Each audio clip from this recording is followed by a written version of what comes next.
This recipe is going to be under the video, as always, in the description box, in grams, in cups, with a link to go print on my website if you want, okay?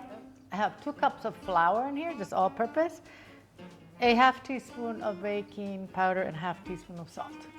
Just gonna mix it well.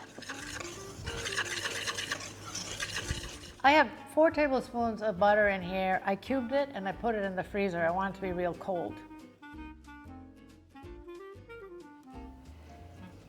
I want you to work this butter into the flour with your hands until you have crumbs. If you want to do this in the food processor, that'd be great. Or if you have a pastry cutter, or even if you want to use 2 knives, whatever you want. I'm just going to use my fingers, okay? You don't need to freeze the butter, guys. I am in the tropics, so I do it to keep it colder. But it has to be real cold, okay?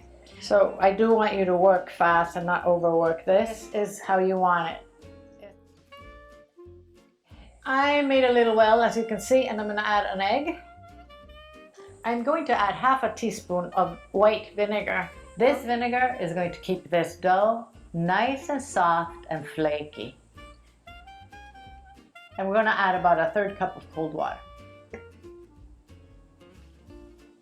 Now I'm going to mix this and form it into a dough and knead it for about 2 minutes. I don't want to overwork it.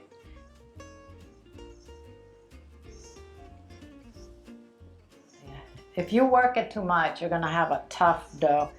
I'm going to add a tiny bit more water. I'm going to do it about a tablespoon at a time.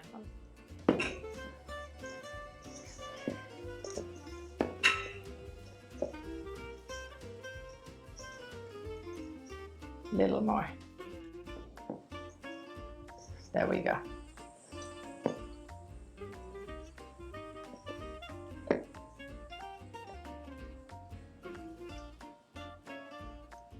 This is what you want, okay?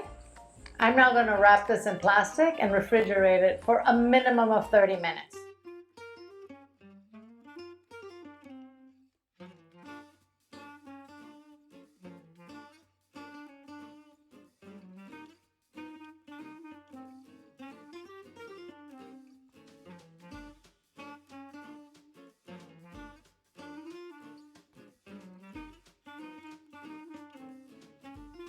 This is how this dough is going to cook for you.